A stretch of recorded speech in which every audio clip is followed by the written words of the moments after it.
So guys, right now I'm back in my hotel room. I just attended the Galaxy Unpacked briefing where Samsung unveiled not one, not two, but 7 different devices. Of course, going by the headline of this video, I'll only be talking about the Galaxy Z Fold 5, giving you my first impressions of the device based on the little time that I got to spend with it.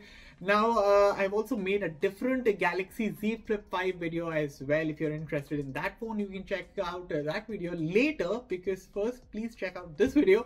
And since you're already here, subscribe to the channel would be great, and also turn on the bell so that you don't miss any of our latest updates. Hello everyone, I'm here for Fiiber from South Korea, and now let's get started. Okay, spoiler alert. So if you are thinking that the Galaxy Z Fold 5 will be this revolutionary upgrade, well, that it is not. However, being the iterative upgrade that it is over its predecessor, I think it is the little refinements that the Galaxy Z Fold 5 brings to the table over the Fold 4 that only makes the overall user experience quite polished, quite refined, as I said. So without beating around the bush, at first glance, the Galaxy Z Fold 5 will look the same as the Galaxy Z Fold 4, but here's the difference.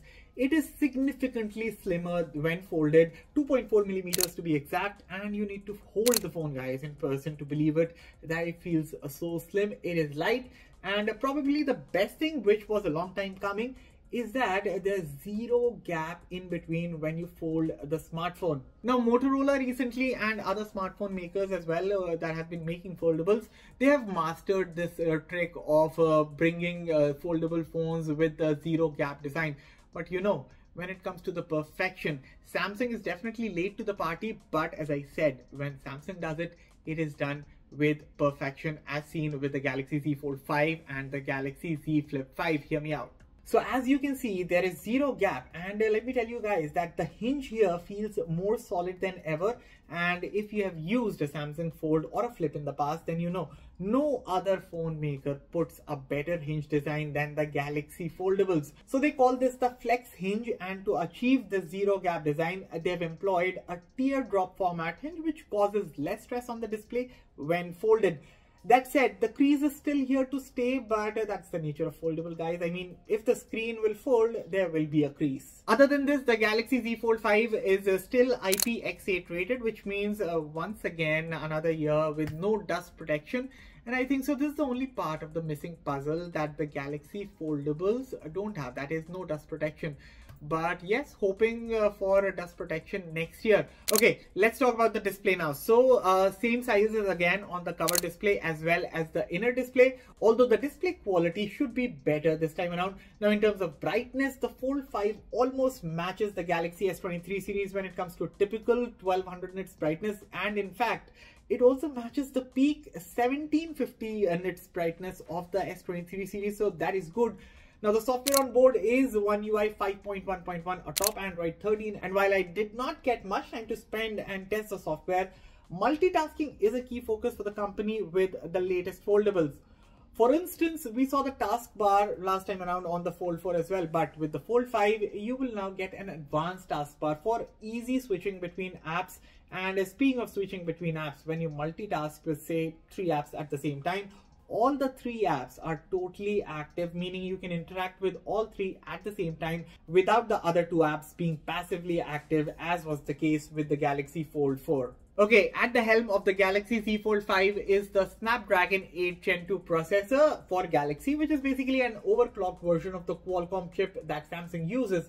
Plus, Samsung also talked about the 38% larger vapor chamber than the Fold 4 for better thermal management while gaming, something that we'll have to thoroughly test before passing any judgment. Camera hardware also remains the same, and so is the battery. So when you talk about the specs of the camera, there's a 50 megapixel primary rear camera with OIS. There's a 10 megapixel telephoto lens with 3x optical zoom, a 12 megapixel ultra wide angle camera, and on the cover display you get a 10 megapixel selfie snapper, while the inner display has a 4 megapixel under display camera. The battery is still rated at 4400 mAh, and while the Snapdragon 8 Plus Gen 1 chip did bring quite the optimization with the same battery capacity on the Fold 4, a slightly higher battery capacity on the Fold 5 would have done wonders. But still, with the Snapdragon 8 Gen 2 processor under the hood, I am of course expecting better ISP, which means better photos, better videos, and of course, as I just talked about the battery capacity, I am also expecting a better battery optimization.